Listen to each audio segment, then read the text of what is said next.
This is Jon from BibleProject, and this year we're reading through the Sermon on the Mount. With me through this series is co-host Michelle Jones. Hi, Michelle. Hi, Jon. So in this collection of teachings called the Sermon on the Mount, Jesus tells us that he has come to fulfill the story of the Bible and also to call his followers to a greater righteousness. That is, show us how we can live in right relationships with each other. Now, some of the religious leaders of Jesus' day thought that he was not taking the commands found in the Hebrew Bible seriously enough. Jesus begs to differ, though. In this section of the Sermon on the Mount, he shows us how the commands of the Torah have embedded in them God's deep ethical wisdom for us, and it gives us a vision for how to live in right relationships. Now, if you've been following along, we've gone through two examples. Two laws found from the Ten Commandments: do not murder and do not commit adultery. Exactly. Today we look at a third example, and it doesn't come from the commandments. It comes from a more obscure law in Deuteronomy 24, a law that addresses when it's appropriate for a man to divorce his wife. Now, what Tim is going to show us is that there was a first-century debate going on about how to interpret Deuteronomy 24, and that Jesus' teaching here on divorce needs to be understood in light of that debate. Okay, that's what we'll explore. And to do that, Tim and I will be joined by New Testament scholar Dr. Jeannine Brown, and she'll help us unpack the first-century debate around Deuteronomy 24. Thanks for joining us. Here we go.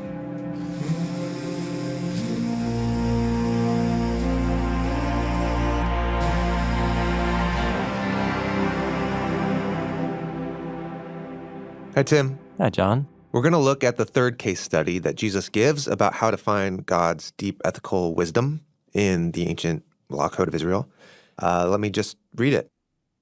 It has also been said, whoever sends away his wife, he must give her a certificate of divorce. And I say to you that everyone who sends away his wife, except on the grounds of sexual immorality, he causes her to commit adultery. And whoever marries a divorced woman commits adultery. These words of Jesus about marriage and divorce and remarriage, they have had a huge, huge influence, to say the least, on the course of millions of people's lives over the last 2,000 years. And there is a diversity of views on the implications of what Jesus is saying. There's a diversity of views of what he actually means. But then there's also very pastoral and practical implications of all of this. But the bigger context is this is in the Sermon on the Mount, and the part of the Sermon on the Mount where he's defining a greater righteousness, this greater, higher calling of doing right by other people. Mm-hmm. And somehow there's something underneath this where Jesus is putting his finger on something where people are not doing right by each other. And he wants to address that and give people God's wisdom on it. Okay, so Jesus here is, well, he's talking to his followers, and he says, you have heard that it was said, and then he's quoting from somewhere in the Torah. And he says, whoever sends away his wife, he must give a certificate of divorce. So what's he quoting from? What's he referring to here? It's from Deuteronomy chapter 24. And actually, Deuteronomy 24, which we'll look at in a moment, is fraught with interpretive challenges. Lucky us.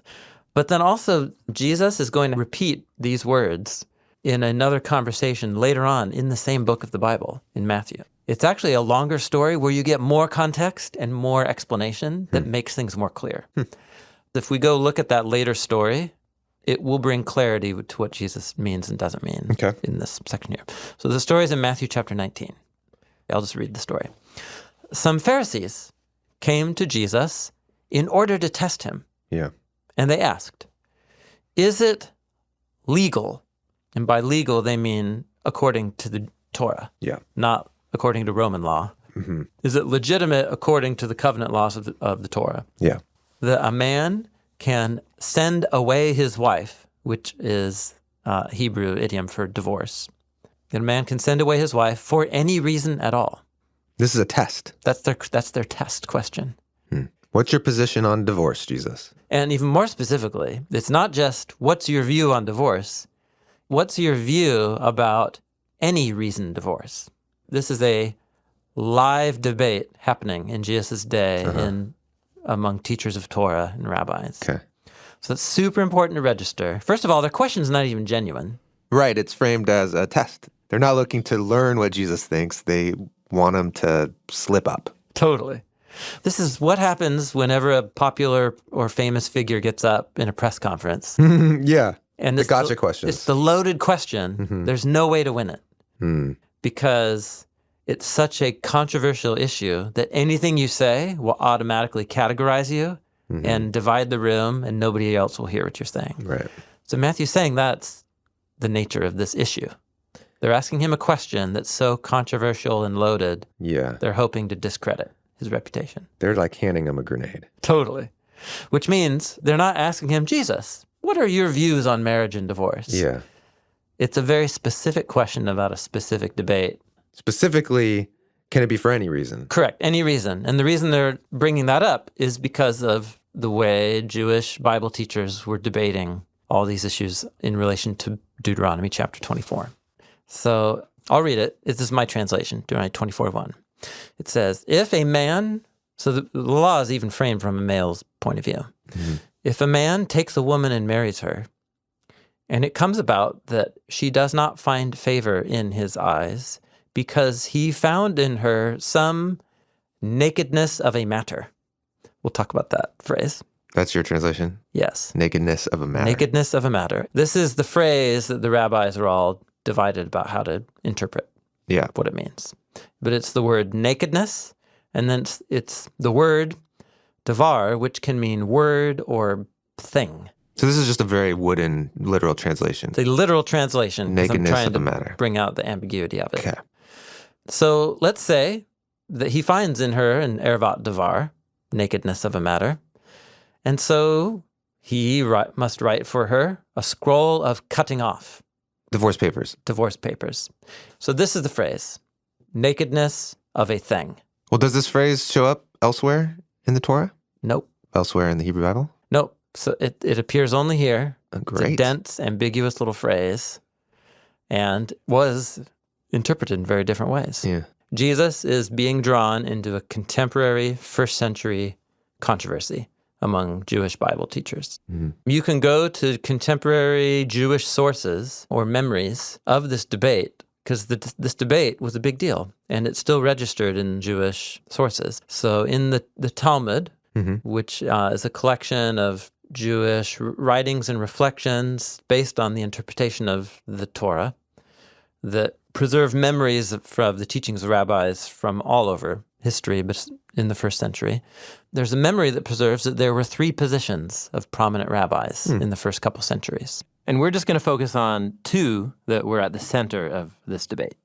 The first position is represented by what's called the House of Shammai, which means a rabbi, Shammai, and then His house. he had like a school, a bunch of followers. So the House of Shammai says, a man should divorce his wife only because he finds grounds for unchastity, meaning adultery. Okay. Because it says in the Torah, and he quotes from Deuteronomy 24, he has found in his wife something indecent, which he takes to mean adultery. Okay. That's Shammai. The House of Hillel quotes the same verse from the Torah, and he thinks it's for any cause, even if she spoiled his food. Because, Bible quote, he has found in her any indecent thing. So they take a very broad view. So all of this revolves around a fact. Of the 613 laws in the Torah that God gave to guide the people of Israel, only 2 of them have anything to say about divorce. Leaves a lot to figure out. Yeah, and actually neither of them address it directly. It's indirectly. So that itself it's actually a good example that the laws of the Torah don't represent the constitution of ancient Israel. This complete law code. Yeah, because if they were, you need thousands more laws to address really practical areas of life. Probably at least a couple more on marriage and divorce. Yeah. So the House of Shammai, Rabbi Shammai says it means that in the nakedness is referring to some matter where she was naked with another person. So it's talking about adultery. Talking about adultery. The House of Hillel says it means any matter of indecency, which is left up to the man's judgment. Yeah. So the Pharisees are asking Jesus, so they're not saying, Jesus, are there any legitimate grounds for divorce? They're asking Jesus to give his view on Deuteronomy 24:1 because it's a controversial matter. Yeah. And if they can categorize Jesus and They could divide his followers. exactly, yep, that's it. So to me, there's a huge implication of this. Whatever Jesus' response is, this is not Jesus' complete teachings on marriage and divorce and remarriage. It's Jesus' response to a specific debate. So let's just first name, this is all a bunch of religious men having this conversation as if women aren't in the room, and they probably weren't in the room. But so let's just name that, and let's invite a woman into the room. I say we call up the New Testament scholar whose work I greatly admire on the Gospel of Matthew, Dr. Jeannine Brown. She's a professor of New Testament at Bethel University, and she actually did her doctoral work on the Gospel of Matthew. And she knows both this passage in Matthew 19 and the debates around it from ancient times really well. Cool. And also, Jeannine serves on the NIV translation committee. And actually, the NIV makes a move in this passage that's really significant in how they translate these very verses that we're looking at. And I want to get her to explain that to us. Okay, let's talk to Dr. Jeannine Brown. All right. Dr. Jeannine Brown, thank you for joining us for this light conversation about Jesus' teachings on divorce and remarriage today. I'm glad to be with you both. I would love to hear how it is you ended up in New Testament studies and then specifically the Gospels and then specifically Matthew that you've done a number of published academic works on. I was involved in InterVarsity Christian Fellowship as a college student and then on staff for a few years. And InterVarsity does great training informally, but I'd never sat in a classroom, in a college or a seminary on the Bible and felt really drawn to that. I showed up at Bethel Seminary and had the great pleasure of studying with Dr. Robert Stein, Bob Stein. He was a redaction critic. So just real quick, explain the difference between a redaction approach to the Gospels and then a narrative criticism approach. How do you talk about those two? And redaction really means editing. So the assumption in gospel scholarship, for the most part, is that Mark was the first gospel written, and Matthew and Luke used Mark. They're so similar and sometimes verbatim across the gospels. And given that assumption, let's compare Mark and Matthew and see what Matthew highlights by adding, because Matthew adds a whole bunch more than Mark has, right? But what does he omit? What does he adjust in the telling of a story? So that was the method I learned under. And so it was fascinating work. And in my commentary work, I've really worked mostly with an approach that says, let's look at Matthew on its own terms. Narrative approaches sort of let go of the redactional questions, but they often come to somewhat similar conclusions at various points. And I feel like that combination of redactional approach, narrative approach, was a really great complement to one another. Even though they tend to stay in their separate lanes, there was something very helpful about learning in both those methods. And I knew I wanted to study the Gospels in my doctoral work. I was very engaged with the portrayal of the disciples in the Gospels, or in Matthew particularly, and did my dissertation on that topic, the disciples in narrative perspective, or as my 8-year-old said at the time, the disciples in narrative despective, because hard word to get, right? And as part of that, I was in the midst of this Matthew 16 through 20, where we find the texts on the one text on divorce, Matthew 19. So had to do some work on that, and as part of this larger project of saying what's going on kind of in a meta way in Matthew. This is a great way to tie in to the topic. So there's two teachings about divorce and remarriage by Jesus in the Gospel of Matthew, a really short, condensed form in Matthew chapter 5, in the Sermon on the Mount. And it's like 2 verses in our modern Bibles. Okay. Do you want to read it? It has also been said, whoever sends away his wife, he must give her a certificate of divorce. And I say to you, that anyone who sends away his wife, except on the ground of sexual immorality, he makes her the victim of adultery. And whoever marries a divorced woman commits adultery.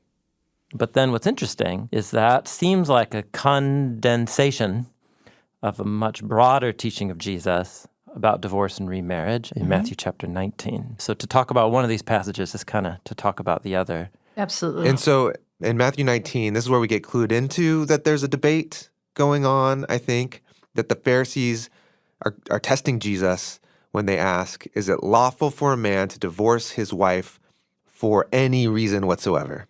Well, and the key phrase that you read, for any reason whatsoever, translation for any and every reason in another translation, that little phrase represents a particular way of reading Deuteronomy 24. So in the first part of Deuteronomy 24, if a man marries a woman who becomes displeasing to him because he finds something indecent about her, that's the NIV, the Hebrew irwat dabar, that little phrase seems to be behind the for any and every reason in one side of a first century Jewish debate. So it gets kind of complicated. But if you think of two sides of a debate that we hear later in rabbinic sources, we hear about the school or the followers of Shammai and the followers of Hillel. And they debate precisely this little phrase. So for any and every reason fits the Hillel reading, which is really putting emphasis on one word in the Hebrew, the dabar, and saying, kind of any cause, divorce. That was a very broad interpretation. The more likely kind of normative way of reading the text and understanding divorce in the first century Jewish world was following the school of Hillel. Okay, so the school of Hillel is basically like any cause divorce. That phrase in Deuteronomy 24, the indecency of a thing, can refer to anything. But there is another school of thought. Yes, the school of Shammai took a stricter view of what that referred to and limited it to something indecent, referring to sexual unfaithfulness. And so that was the school of Shammai. So as the Pharisees come, Pharisees might very well represent the school of Shammai. In other words, a stricter view, but they want to see if they can catch Jesus in maybe, falling into a broader view, being a little more lax with the Torah, which is a concern of the Pharisees across Matthew. Walking into Matthew 19 and this little saying on divorce and remarriage in the Sermon on the Mount, it really is like walking into a conversation that two people have been having for a long time. We are literally wading into a pretty complicated debate about a real practical matter in Jesus' time, divorce and remarriage. And while the story presents it as a matter of Jewish Bible scholars engaging Jesus about interpretation, this is a high-stakes question with high-stakes implications, specifically for women. Right, absolutely. So another relevant factor, I want to get your take, that divorce was something, at least in Jewish culture or Jewish subcultures that Jesus was in, could only be initiated by men and not by women. I was curious what your take is on that view, if you think that's relevant for this, because if only men can initiate divorce, and for any reason, we'd have the makings of a really, really destructive environment, or at least an environment that can leave women unempowered and really vulnerable to men who want to dispose of their wives. Yes, legally, men in the Jewish context could divorce their wives. That was their legal recourse. It was not a woman's legal recourse. But we do want to note that there are examples of women divorcing husbands in the first century Jewish context. Again, back to Josephus, historian of that time. Two women in the Herodian dynasty, Salome and Herodias, both initiate divorce according to Josephus. These are wealthier women with status and kind of this royal line kind of thing. Princesses. Yes. So that's important to note. Josephus intentionally notes, as he discusses Salome, that this was not according to the Jewish laws. He says, for with us it is lawful for a husband to do so, but a wife, if she departs from her husband, cannot of herself be married to another unless her former husband put her away. So in other words, he has to be the one who really moves through the legal process. So I think, yes, generally speaking, that's true. If there's no legal recourse, it doesn't mean you can't, if you have funds, resources, maybe circumvent that. But it does put women at a disadvantage. They have less decision-making power. It's putting all the power in the hands of a husband who can just say, I don't like the way you do this. I don't prefer you over this person I found. I mean, any cause is a pretty broad one. And so that does effectively prioritize male power and would have left some women, at least, in precarious positions, maybe many. It makes me think in a narrative context, this time from the Gospel of John, the way that different readers through history have perceived Jesus' engagement with the Samaritan woman at the well. And when he names that she's had many husbands, and then the one she's living now with is not her husband, many people, I think in our modern context, it would be easy to hear that and think of her as promiscuous. More likely reality in that first century context is more like the throwaway. She was cast away so many times. And has potentially been widowed a few times as well. Lynn Cohick gives an example of a woman who by her mid-20s had been widowed 4 times. I think that's right, or something. I'm not, I think that's right, 3 or 4 times. And so, wow, okay. So a combination of really bad situations. And then you're right, the idea of discarded maybe a number of times as well. Yeah, that story has 2 different ways of being told in the history of interpretation. So very interesting.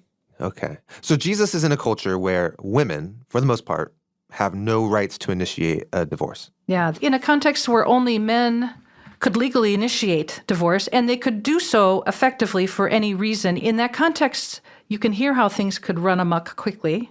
There are a number of passages in this section of Matthew where those who have less status and less social capitals, less power, are shown to be prioritized or deeply valued by God. Right after this passage, children are brought to Jesus, and the disciples say, no, send them away. And no, children are very valuable to God. And in a very child-centered culture that we live in, we think, of course they are. Bring those children. In the first century world, that's not precisely how children were viewed. Certainly loved and cared for, but not high status and not having the voice an adult would have, for example. So this text on divorce is probably a part of that larger mix that says God values the underdog or the one with less power. These are themes that run across Matthew. Blessed are the poor in spirit. Blessed are those who mourn. I mean, just you think of the Beatitudes back there in chapter 5. This fits that theme.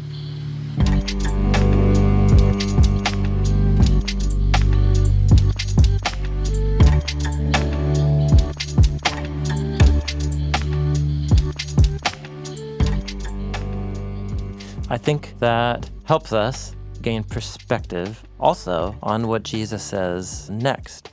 Jesus turns his attention instead of to the divorce law in Deuteronomy 24. It's like he redirects the focus of the conversation, and he goes to pages 1 and 2 of Genesis, and he quotes from the 7-day creation story. Haven't you read the one who created them from the beginning, made them male and female? The image of God poem on page 1 of the Bible and that first creation story makes it very clear that it's both male and female that together represent who God is. Correct. And then he quotes from the Garden of Eden story about the one human who became 2, who are then to become one again in marriage. And then the famous line, what God has joined together, let no human separate. For Jesus, marriage is one way, a very powerful way, that humans image God. And for Jesus, that's clearly like the foundation point for any thinking you have about ending that oneness or separating those two. So this is fascinating. Jesus appeals to one part of the Torah, Genesis, as kind of leverage over against an abusive interpretation of a later part of the Torah, Deuteronomy 24. I've appreciated what Scott Spencer says. He talks about the creational prototype, Genesis, and then the wilderness proviso. I know there are fancy words, but this sense of this caveat. And it is what Jesus says in chapter 19, right? He says, And when they say, why did Moses command a man to give his wife a certificate of divorce? Jesus replied, Moses permitted you to divorce your wives because your hearts were hard, but it was not this way from the beginning. It is sort of a proviso. It's a concession to sinfulness and to this tendency to not stay loyal to God or to other people. I mean, Jesus is siding with one side of that Jewish debate that was stricter to say that covenant loyalty is at the center of who we are as a people of God. That's like the Old Testament in a nutshell, right? In terms of what Israel is expected to do in relationship to their God. Be loyal. And this is another one of those themes coming through. Loyalty should be the lens through which we see kind of any provision in cases where divorce might happen or divorce might be pursued. Loyalty has to be that clear centerpiece or lens through which we see the other stuff. We tend to get hung up on then, tell me exactly what are the reasons I can get divorced. And let's create a rule book of sorts for how and when it's appropriate. But if you drill down to the bottom of this, is less about defining that exactly and more about centering us in this picture of covenant loyalty. Yes, faithfulness to the other. So that would be into a spouse in this case. I mean, I don't want to idealize human life. And I don't want to downplay really heartbreaking and real reasons why divorce happens and for the health and benefit of spouses or families or children. And I understand that none of this is unmessy. It's all messy. And Jesus steps into that messy debate, and he's like, look, even Deuteronomy 24 was a concession. And in light of all that, I'm going to side on the side of the debate that protects women from being taken advantage of. And that protects the ideal. I like the way you said that, Jeannine. There's like a prototype that you could call an ideal, and then the proviso, or like the concession. There's an obsession with the concession about the rules, and it's sort of like Jesus is just saying, what? Like, why are we, how did we lose focus here? Here's the ideal. But that raises the interesting question, then. Should we view Jesus' teachings as the comprehensive definition, or as one key scriptural text that should be set alongside many others, because he doesn't elaborate very much outside of this one particular debate? And as you were just noting, both you and Jon, that real life and real marriage and divorce is way more complicated. And so it may not always boil down to adultery, but there are lots of other reasons that covenant faithfulness can be violated. How should we take Jesus' teachings? As comprehensive or more focused in particular? Well, as someone who sees all Scripture as God-breathed and useful, go to 1 Corinthians 7, where Paul talks about unbelieving spouse and believing spouse, separating. And he even mentions there, not I, but the Lord has something to say about one part. Well, he's referring to the tradition of Jesus having something to say about divorce and having, there are some exceptions, et cetera. So I think kind of building those and hearing those together can help us, I think, be wise about how we apply these texts today. I mentioned Bob Stein. He wrote the essay or the entry on divorce and remarriage in the first dictionary of Jesus and the Gospels. I helped edit that as a student, so I got to read his view. I had to read some books and summarize them for him on different views on that topic. So this was an early introduction to this debate for me in working as a TA for Bob Stein. Craig Blomberg has a nice little article on it as well, where he's really thoughtful and also always very clear. So I think if people want to look further on those topics of bringing together all of this, I just think that's really important, because we don't want to land just on one text or even just say, Jesus did it this way, the rest of the Bible doesn't matter. That's not my way of thinking about interpretation of the Bible. You could read this text and then go away and say a faithful way to follow Jesus is to have the position that a marriage should never dissolve except for adultery. That's what Jesus says here. However, we backed up and we looked at how Jesus was entering into a debate, and he was not necessarily making a comprehensive set of guidelines. He was just siding on this ancient first century debate about an interpretation of Deuteronomy 24. So he takes the strict side of the debate, and we're saying by doing that, he's honoring the covenant and ideal that he sees in Genesis 1 and 2. Also, is taking a position in the debate that doesn't allow men to throw away women as they want and kind of abuse the power that they have in that context. So the question then becomes, how then can we continue on with this wisdom that Jesus is giving to us? And it seems like the wisdom is we need to really honor marriage, but also there is concessions. And what I hear you saying, Jeannine, is you can look at what Paul teaches in 1 Corinthians 7 and see that he's kind of continuing in this wisdom tradition. Yeah, I think that's a great way to put it, to think about he's reflecting on what we have from Jesus and saying, how does this apply in my context where I have numbers of marriages where there's a believer and an unbeliever?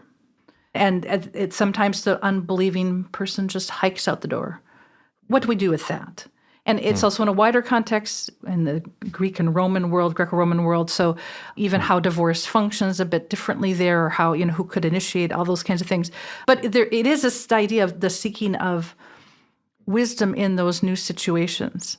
I think that's a really great way to think about what it means to, well, as Paul says, keep in step with the Spirit. The idea of listening to the new situation with the wisdom we have from Scripture, from Jesus himself. In our modern context, we're in such a different context in some ways than Jesus was when he had this debate, right? So we're now many generations in to pretty significant legal revolutions in Western history when it comes to marriage and divorce law. And so that began even before I was a kid, before I was born, in the 60s and 70s, at least here in North America. And so now divorce, for many different kinds of reasons, some big, some small, is just kind of normal. It's like really normalized in our culture in a way that's different, I think, in the past. So in one sense, people appealing to Jesus' emphasis here is really important. That probably our default in a modern context should be covenant loyalty should probably last longer than what feels reasonable to me, just given our culture's default. But then you need to flip that so quickly, don't you? And you need to say, but also there is room and actually necessity for nuance here, because there might be cases that don't involve adultery, but where a covenant bond really has been violated, but through some other circumstance that Jesus just didn't happen to name, because that's not the debate they were having. Yes. And so there needs to be more flexibility and wisdom, but also more covenant faithfulness. Yeah, there's a tension there. There's a tension. And there was a tension in Jesus' time, clearly. That's why the debate is sparked. And there's a tension in our time, too, but I think for a different set of reasons that can help us read this teaching with new power, to hear power in it, but maybe in a way that's different. Yeah. What does loyalty look like? And then when has abuse happened, or other kinds of things that mean we have to choose to break a relationship? What does a biblical wisdom call for here? And how does the church step in and protect the most vulnerable? So would this be appropriate to cite from my dissertation, which I talked about this passage a little bit? Isn't that weird, weird and crazy? Always appropriate to cite. I think it's understandable, so I'll just, I say it here better than I can say it off the cuff. The call to lifelong marriage is a high expectation, and it is also an implicit affirmation of the worth and importance of women in the kingdom.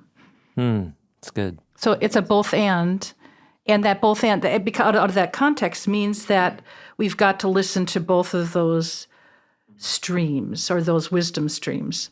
I can recall really vividly when the importance of this, two sides of this wisdom became clear to me. It was in a pastoral context, when in the teaching series we were doing, was through Matthew. I remember meeting a woman who I spoke with in that season, who had to leave a marriage and her previous church because her husband was physically and verbally abusive to her and her children. But the church leaders, at least, as she was processing, didn't believe that it was legitimate because there hadn't been sexual unfaithfulness.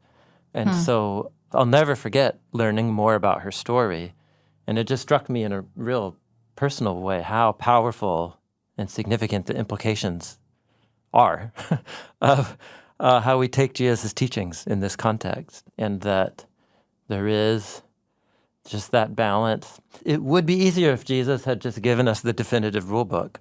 Yeah. But then it just wouldn't address the complexities of actual life. And I suppose actual life is where we live, not in a theoretical environment. And your illustration shows how important churches are in this context to grapple with these things, even if a leader personally isn't in the midst of that in their marriage, to say how we act toward those who come to us in desperation, needing counsel. Really important to think about, have we favored and privileged a male perspective here? I mean, even the context of the sayings in chapter 5 and chapter 19, is it lawful for a man to divorce a wife? Moses permit. The language is always shaped around the male perspective, and that's part of that ancient context. But Jesus gives us enough to hear that we don't need to privilege that perspective. We need to ask the question of how it's impacting the woman. And this isn't to say that men who are spouses can't be somehow harmed. I don't mean that at all. It's just the tendency is for some churches to protect not the victim, but the one who has done the perpetration of abuse or something like that. So it's important to think about how communally are we thinking about these questions as a church, as church leaders. Yes. So what's wonderful is that you have served on the NIV, New International Version, Translation Committee. And so the way that the NIV renders what Jesus says in Matthew chapter 5, verse 32, I found really helpful, but it's different than a number of modern English translations. And it's where Jesus says, "And I say to you that everyone who sends away his wife, except on the ground of sexual immorality," and then here's the line, "he makes her a victim of adultery." Whereas in other English translations, it's something to the effect of, "he makes her commit adultery." And that difference between he makes her a victim of adultery or he makes her commit adultery, that's a significant difference. And I think I understand why the NIV made the decision that it does, but I just would love to hear you explain what you think the difference is. And this is wonderful because we're going from a big picture about creation and the ideals and wisdom about marriage, and now we're to the interpretation of one verb or a couple verbs, a couple words in Greek. But this, to me, actually is really significant for understanding the bigger picture of what Jesus is saying. It is an issue deep in the weeds of Greek grammar. So the verb commit adultery is a passive voice, which seems to indicate the woman is not an active agent at all. Kind of removes her agency. Yeah. She's put in the position of being judged an adulterer for her unchosen divorce, something like that, by her husband.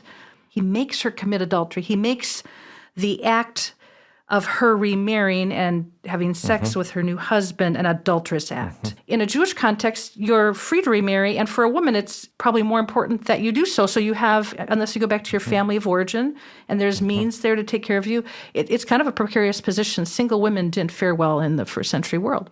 So divorce means remarriage, and in this case, then you're kind of pushing her into this situation where she doesn't have a choice. So I think what the NIV is doing here is making it a bit clearer, makes her a victim of adultery. It's the man doing this to the woman. Either translation does that, but it's very much heightened. You're right, in the NIV. And I would say that this is Dick France's view, R.T. France, in his commentary on Matthew. He talks about this quite extensively, and he was a member of the NIV translation team. And he brought a bunch of Matthew proposals prior to my coming onto the committee, and I have great esteem for his work. And I do follow him in my commentary on this point. I noticed another commentator on Matthew, John Nolan, also allows for this reading. But he does note, what he says is that in the first century, adultery against a wife, that kind of idea, adultery against a wife, was novel in the first century world, where adultery was an offense against the rights of a married man. Against this sort of one way, this is how it works sort of thing, with women having very little power and agency. And he also says that Greek doesn't really have a good way to say this. This is the best way to say, I think, what the NIV says. He sort of alludes to that. That's as close as he gets. What would you say, if there's someone listening who has gone through, maybe or is going through a really tough time in their marriage or is in a divorce, and they're trying to hear the wisdom of Jesus and navigate a complex situation, what would you encourage them to hear and maybe to not hear from what Jesus is saying here? So I want to be very careful that I don't be very highly prescriptive, but invite people to think about the theme of covenant loyalty broadly, God's covenant loyalty to us, how we're to live amongst people with that kind of loyalty, while also recognizing that if somebody's experiencing the brunt of people harming them, in other words, not being covenantally loyal to them, I think it's really important and fair to be able to protect oneself in those situations.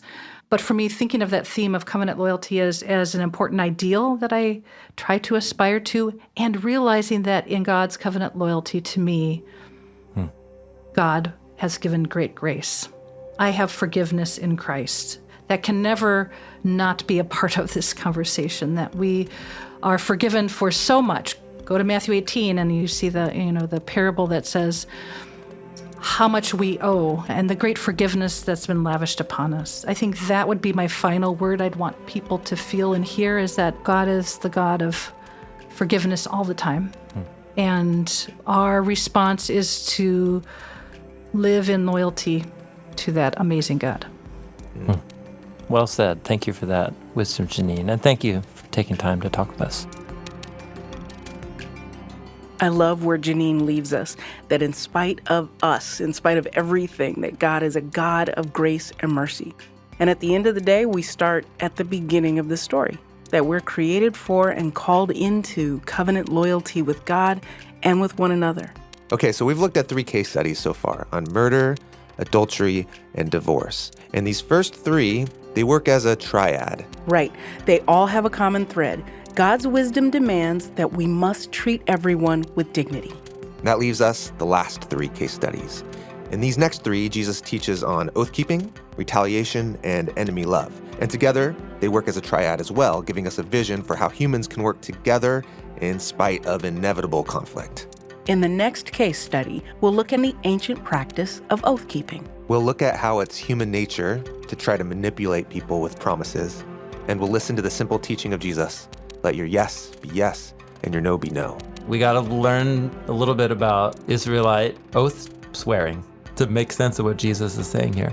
This is a good example of wisdom literature. The issue underneath is actually really powerful. That's it for today. BibleProject is a crowd-funded nonprofit. We exist to experience the Bible as a unified story that leads to Jesus. Everything that we make is free because of the generous support of thousands of people just like you. Thanks for being a part of this with us.